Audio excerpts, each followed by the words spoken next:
Altså, uten disse tekstene så hadde aldri folkeminnene eksistert. Så det er det som gjør det spennende. Julaften skulle jeg sette 3 skåler på bordet. Ei med vatten, ei med øl og ei med mjølk.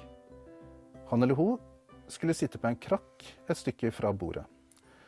Og klokka 12 skulle den ha vært gift med komme og drikke ord ei skål. Drakk han eller hun ord vaskskåle, så ble det armod. Drakk han mjølkeskåle, så ble det velstand. Og drakk han ølskåle og drakk ord, så ble det en drikkar. Dette kjærlighetsvarselet åpner en samling med folkeminner som Sjur Bøyum samlet langs Sognefjorden i årene rundt 1930. Disse folkeminnene sendte han inn til både Norsk Folkeminnesamling i Oslo og Folkeminnesamlinga ved Bergens Museum, som nå heter Etnofolkloristisk arkiv. Bøyums samling er også tilgjengelig i digitalarkivet for folkeminner, samla.no. Sjur Bøyum var født i Fjærland, men han bodde det meste av sitt liv på Voss. Der var han lektor og senere rektor ved Landsgymnaset. Og i sommerferiene samlet han folkeminner. Sånn sett så var han typisk for sin tid. I mellomkrigstida så var det flere 100 folkeminnesamlere her i landet. Og mange av dem var lærere. De var opptatt av å bevare den lokale kulturen, samtidig som de mente at folkeminnene var viktig forskningsmateriale. På samlingsferdene hadde Bøye med seg en veileder for innsamling skrevet av arkivar ved Norsk Folkeminnesamling, Reidar Kristiansen.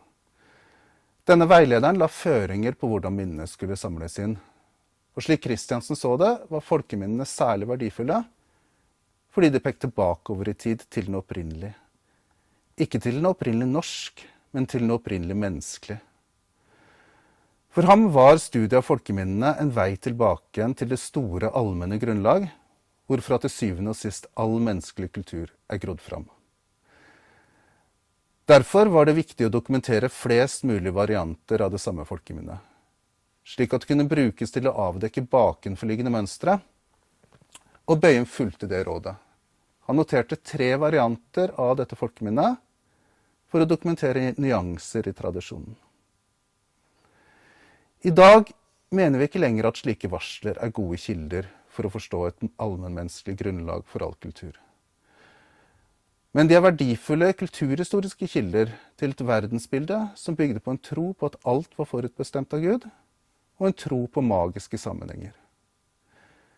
Det eldre bondesamfunnet var dessuten et marginalt samfunn der drømmen om mer velstand gikk hånd i hånd med frykten for et liv i fattigdom og ulykke. Det kommer også til uttrykk i dette varselet, og kanskje er det likevel den allmennmenneskelige varseluttakingen. Kanskje ønsket om å få en visshet om hva som venter i fremtiden, speiler et grunnleggende menneskelig behov om å håndtere den eksistensielle usikkerheten vi alle møter som mennesker.